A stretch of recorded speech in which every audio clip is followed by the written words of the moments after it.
You know, they say time heals all wounds. Let me tell you, that's only half true. Time doesn't heal. It just gives you a bigger cabinet to store the skeletons in. And let me tell you, my family's cabinet wasn't just full, it was about to burst open, and the fallout was going to be absolutely nuclear. It all started with a voicemail, not a call, a voicemail, from my mother. The first one in, about 3 years. The sound of her voice alone was like a ghost from a past life I'd worked so hard to bury. It was all fake concern, you know the type, that clipped formal tone she uses when she wants something. "Chloe, it's your mother. Call me back immediately. It's about your sister. It's an emergency." My sister, Jessica. Just hearing her name in my mother's voice sent a cold shiver down my spine, even in my warm, sunlit kitchen. I could feel my husband, Mark, watching me from across the room, his coffee mug frozen halfway to his lips. He knows that look on my face, the one that says the ghosts are at the door again. But to understand why a simple voicemail could feel like a declaration of war, you have to understand the battlefield. Our family portrait was always crooked.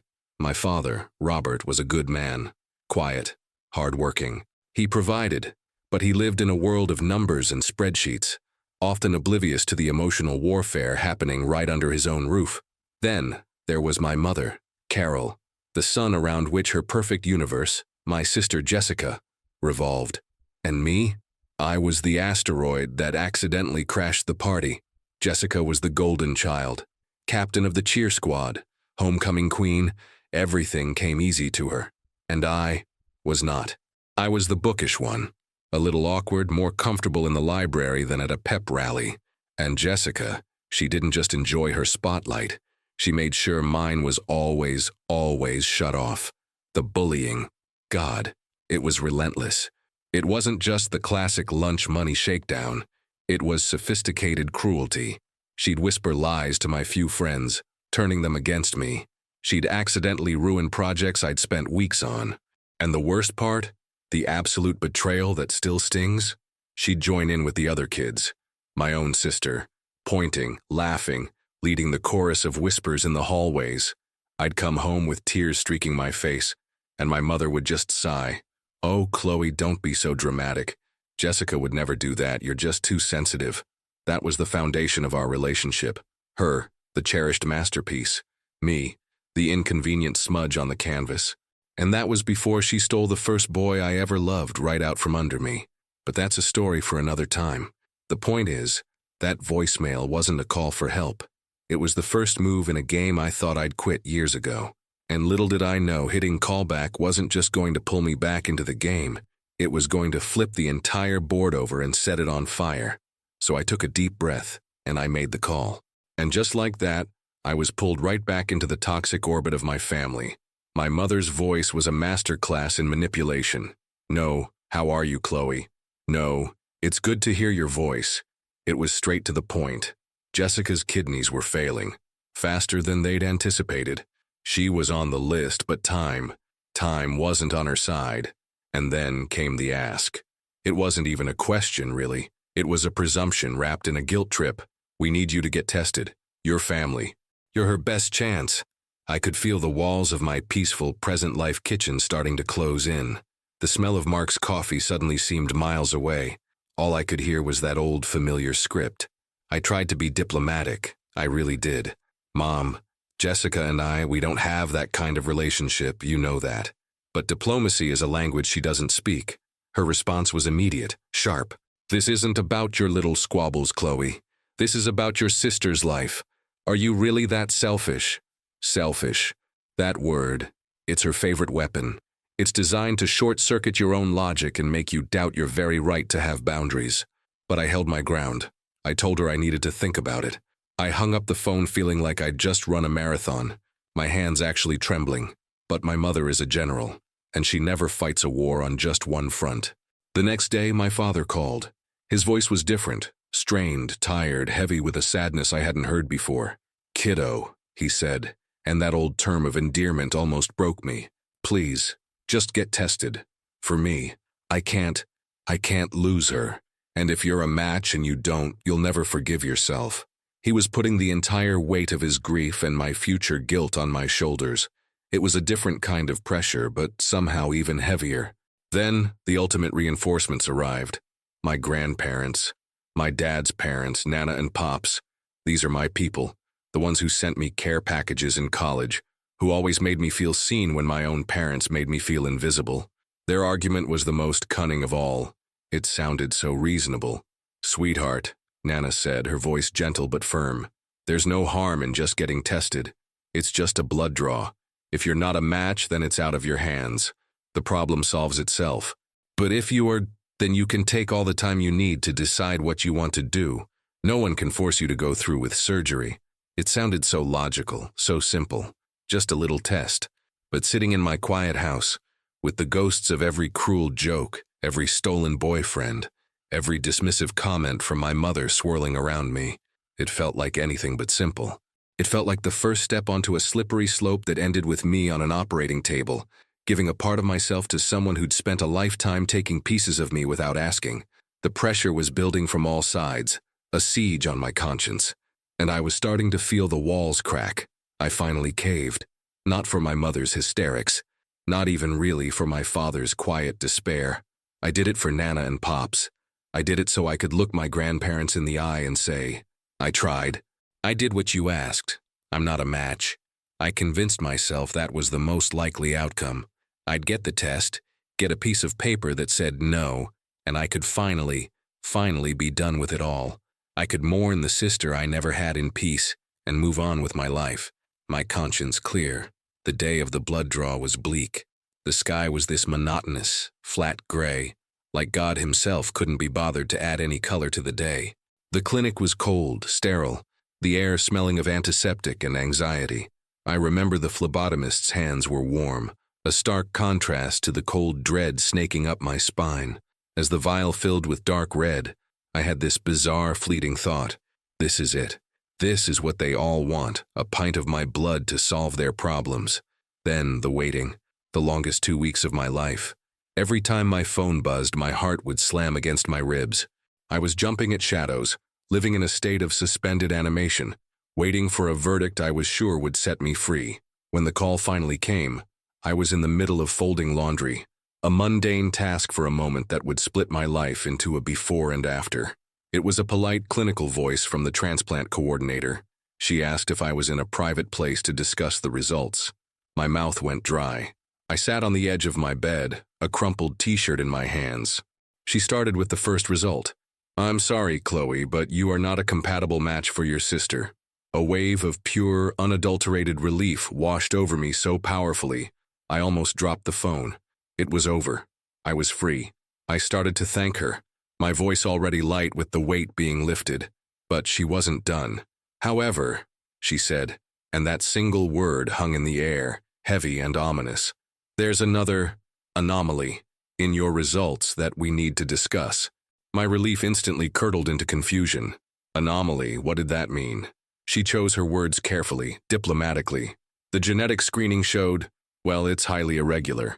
The markers we test for paternity, they're absent. There is a 0% chance that the man you listed as your biological father is, in fact, your biological father." Silence. The world didn't just stop. It vaporized. The laundry, the room, the gray sky outside. It all just disappeared into a deafening white noise. I couldn't breathe. I couldn't think. It was like she'd spoken to me in a language I'd never heard before. The words made no sense. 0% chance. I'm sorry, could you repeat that?" I stammered, my voice a thin, reedy thing I didn't recognize. She repeated it, gently but firmly. 0%. The man I had called Dad for 30 years wasn't. The ground hadn't just shifted beneath my feet, it had opened up and swallowed me whole. I managed to mumble a thank you and hang up. I just sat there, on the edge of my bed, staring at a wall. The piece of paper that was supposed to be my get-out-of-jail-free card had just become a life sentence to a truth I never knew I was serving. The test my mother had begged for had just detonated a bomb at the very foundation of our family, and I was holding the smoking gun. I don't know how long I sat there. It could have been 2 minutes or 2 hours. Time had lost all meaning, my whole identity. It was like I'd been reading a book my entire life, only to find out now that I'd been holding it upside down.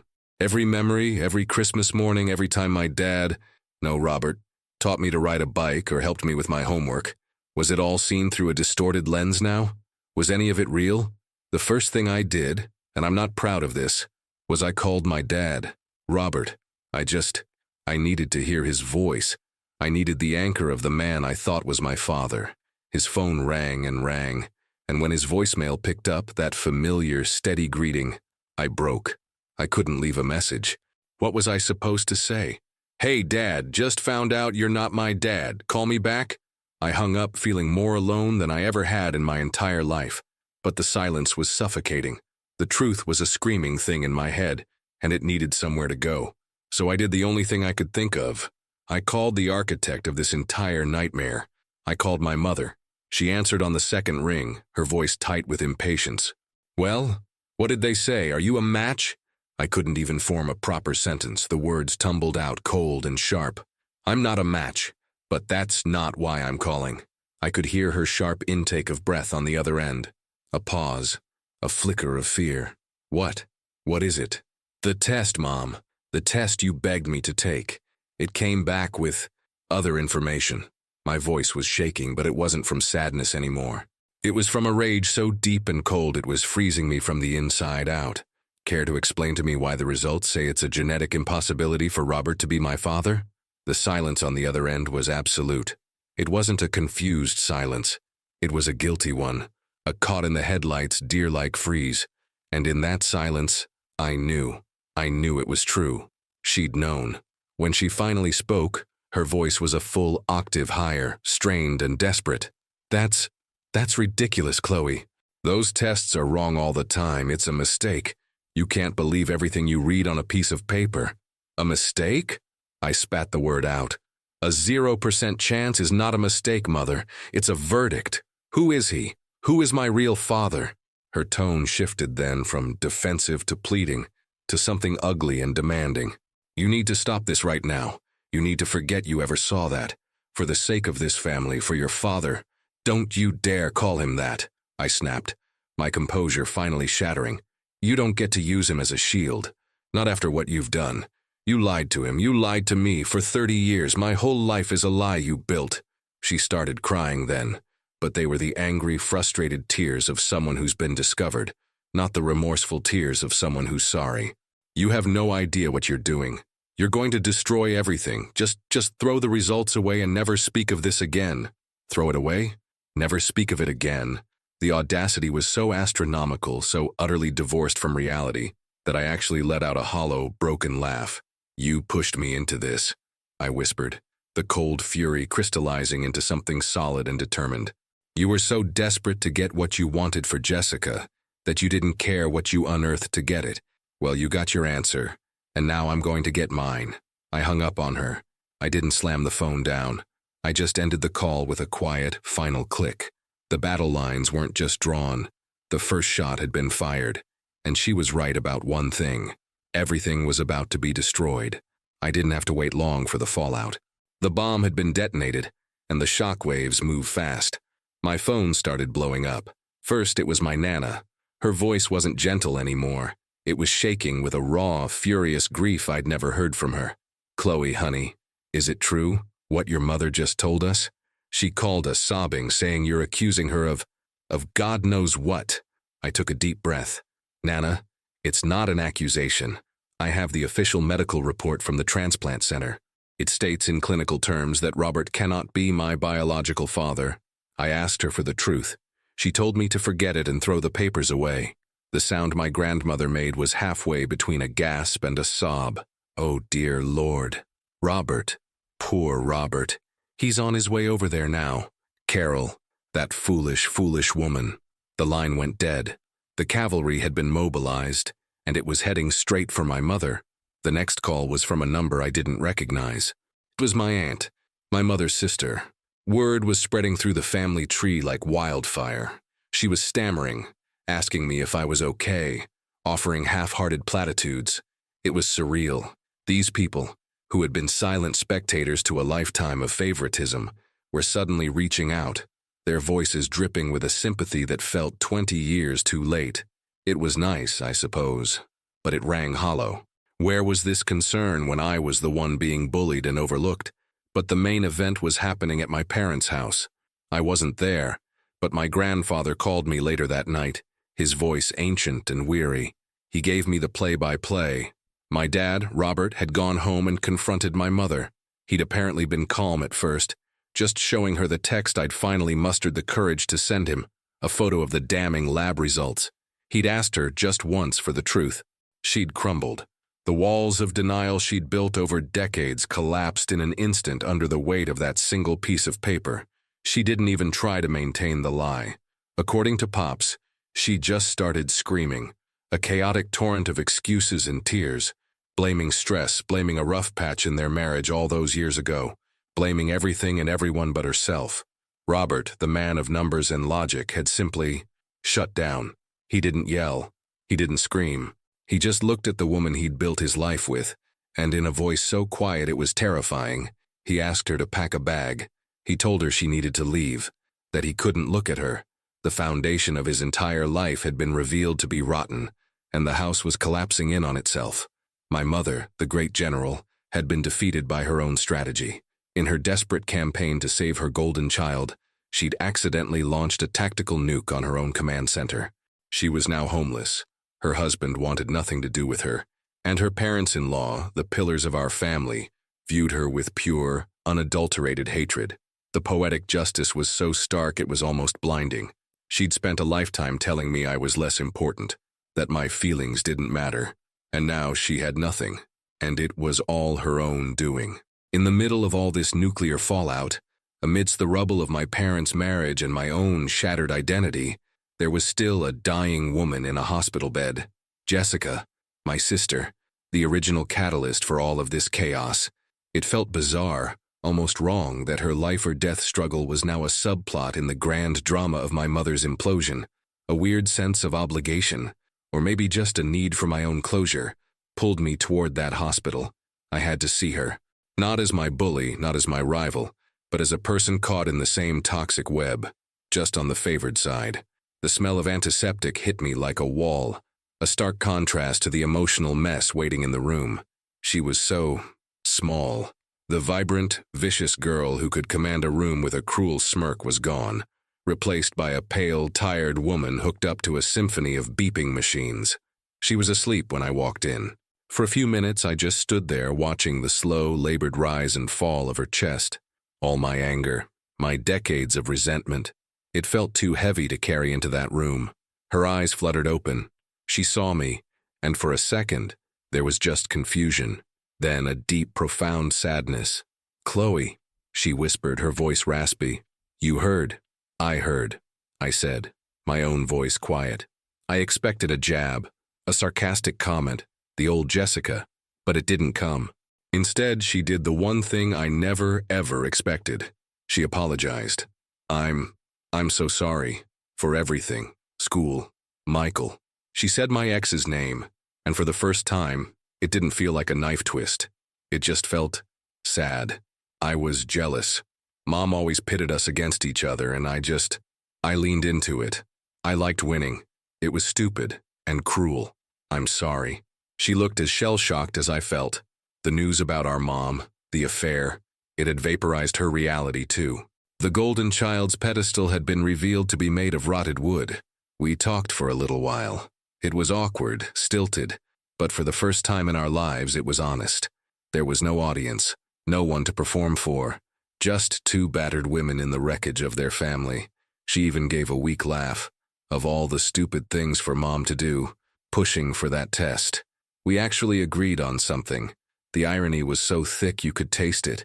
She asked me to stay, to meet her son, to see Michael, but I couldn't. That was a bridge too far. Seeing the boy my ex-husband and she had together, it would have brought back a ghost I'd worked too hard to lay to rest. My peace was fragile, newborn. I couldn't risk it. I told her I hoped she found a donor, and I meant it. I left her there, not as enemies, but as two survivors of the same shipwreck, finally washed up on separate, quiet shores. Walking out of that hospital, a weight I'd carried since childhood felt lighter. Not gone, but manageable. The resentment I'd held for her was gone, evaporated by the sheer magnitude of a bigger truth. She was a victim of our mother's narrative too, just in a different way. I didn't know if we'd ever be sisters, but the war between us was finally, truly over. In the months that followed, the dust began to settle, revealing the new, altered landscape of our lives. My parents' divorce was finalized. It was a quiet, procedural end to a loud, catastrophic collapse. Robert, my dad, he's healing. We talk more now than we ever did before. It's different. There's a new layer of grief between us, a sadness for the life we both thought we had. But there's also a strange, fierce loyalty that's emerged from the ashes. I chose him. I chose the man who raised me over the secret of my biology. And in doing so, I think we both finally understood what being a father and a daughter really means. Jessica, she found her kidney, a match from the National Registry. A stranger's incredible gift gave her the second chance she desperately needed. I sent her flowers after the surgery, a simple bouquet with a card that just said, "Wishing you a speedy recovery." No long message, no revisiting the past, just a quiet acknowledgement from one survivor to another. It was enough. As for my mother, Carol, she lives in a small apartment on the other side of town. She tried to call me a few more times, leaving messages that spiraled from angry accusations to desperate pleas for money. I never called back. I blocked her number. The woman is a ghost to me now, a cautionary tale about what happens when you build your life on a foundation of lies and favoritism. She reaped the whirlwind she sowed, and I feel nothing. And for someone who spent a lifetime craving her approval, let me tell you, that nothingness, it's the most profound freedom I have ever known. And the final piece of the puzzle? My biological father. My mother took that secret to her grave of solitude. She refused to the very end to give me a name. And you know what? After the initial gnawing curiosity, I made my peace with not knowing. I used to think I needed that answer to feel whole, to complete the story, but I was wrong. I am not defined by the man who contributed his DNA. I am not defined by the woman who lied about it. I am defined by the man who taught me to ride a bike, by the grandparents who showed me unconditional love, by the husband who stood by me through this entire earthquake, his love a steady anchor in the storm, and by me, by the strength I found to face a truth that shattered my world, and to rebuild a better, truer one from the pieces. They wanted a kidney. What they got was the truth. And I got something far more valuable, my freedom. Freedom from their expectations, from their toxicity, and from the ghost of the girl I never measured up to. My life, my worth. It was never in their hands to begin with. It was always in mine.